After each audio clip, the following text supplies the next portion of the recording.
Hello friends, कैसे हैं आप सब। तो आज की वीडियो की शुरुआत करते हैं। हम सबसे पहले तो कृष्ण भगवान को प्रणाम करते हैं, जय श्री कृष्णा सभी को। और इसके बाद में हम हनुमान जी को याद करते हैं, तो जय श्री हनुमान और जय श्री राम। तो भगवान के नाम से शुरुआत करते हैं अपने आगे की वीडियो की। तो आज मेरी टेबल बहुत गंदी हो रही थी, तो सबसे पहले मुझे इसको साफ़ करना था। तो चलिए इसको एक चुटकी बजाकर साफ़ करते हैं। ये लीजिए, तो मेरी टेबल साफ़ हो चुकी है। अब इसके बाद में हमें आगे की जो टू डू लिस्ट की थी उसको हमें तैयार करना था। सबसे पहले हमें आज करंट की क्लास लेनी थी, तो मैं डेली एक करंट की क्लास डेली लेता हूँ, क्योंकि करंट आज के टाइम पे हर एक एग्ज़ाम में बहुत इंपॉर्टेंट रोल निभाता है। तो सबसे पहले आज के लिए मैंने एक करंट की लिए एक बुक बना रखी है। तो आज की क्लास लेते हैं और फिर आगे आपके लिए कंटिन्यू करते हैं।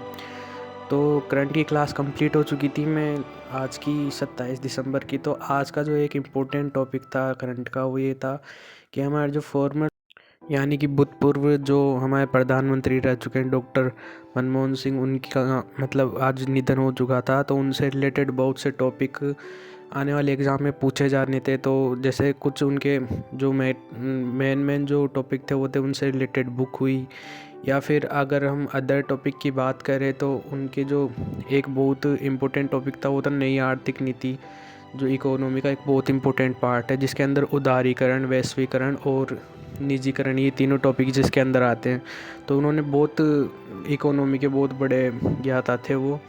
तो इसके बाद मैंने चाय बनाई, क्योंकि चाय के बिना अभी आप जानते हैं ठंड है, और ठंड के समय में चाय बहुत इंपॉर्टेंट रोल निभाती है, और पढ़ाई में चाय के बाद ही मेरा मन लगता है। तो मैंने सबसे पहले चाय बनाई। चाय पीने के बाद मैं अपनी टेबल पर वापस आ गया। यहाँ पर ब्लैक बुक पड़ी हुई थी, तो ब्लैक बुक का था अगला हमारा टास्क। तो ब्लैक बुक जो यूपीएससी, सीडीएस और एसएससी के जो स्टूडेंट हो वो सब जानते हैं कि ब्लैक बुक कितनी इंपॉर्टेंट रोल निभाती है।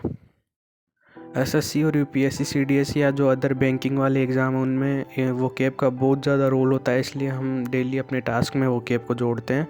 तो सबसे पहला टास्क हमारा करंट, सेकंड नंबर पर हमारी वोकैब थी। तो मैं डेली वोकैब रिवाइज़ करता हूँ। वोकैब के अंदर मेरे 3 पार्ट में डिवाइड कर रखे हैं, वन वर्ड, ईडियम फ्रेज, और तीसरा जो पार्ट है वो वोकैब है जिसके अंदर एंटोसाइन होते हैं।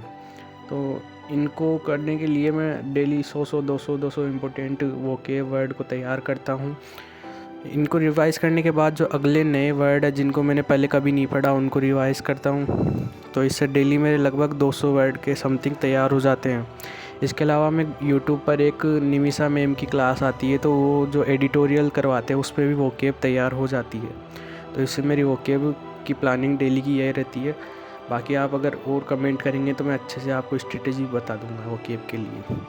तो आज की वोकैब में मैंने वही जो इम्पोर्टेंट मेरे वोकैब के वर्ड थे उनको तैयार किया। इसके बाद जो यूपीएससी है उसके अंदर जीके जीएस का बहुत बड़ा रोल होता है, और एसएससी के अंदर भी जो 4th पार्ट रहता है वो जीके जीएस का होता है। तो वोकैब कंप्लीट करने के बाद मैं अपना जो अगला टास्क है वो जीके जीएस का रखूँगा, जिसके अंदर मेरे लूसेंट हुआ या फिर जो मेरे हैंड राइटिंग नोट्स होते हैं उनको मैं रखता हूँ। तो लूसेंट में जो मेरे मेन टॉपिक है उनको कवर करता हूँ। तो बीच में नाश्ते के लिए मैं अमरूद काटे थे, तो अमरूद खाने लग गया था। तो अमरूद खाने के बाद मैंने अपनी वोकैब कंप्लीट की, और वोकैब कंप्लीट करने के बाद मैं अपने अगले टास्क जो कि लूसेंट था उस पर आया। लूसेंट का मैं जैसे पर सब्जेक्ट के हिसाब से इसमें डिवाइड कर रखा है, तो मैं डेली का 1 या 2 सब्जेक्ट ले लेता हूँ। आज ठंड बहुत ज़्यादा थी तो रज़ाई में बैठ कर पढ़ रहा था। तो लूसेंट होने के बाद में अपने अगले टास्क जो मेरा था वो मॉक टेस्ट का था, तो मैं अपने मॉक टेस्ट के लिए तैयार था। तो मॉक टेस्ट देते हैं। और कैसा लगा आपको वीडियो, तो सब्सक्राइब करिए चैनल को, और मिलते हैं अगले व्लॉग में। Thank you, bye.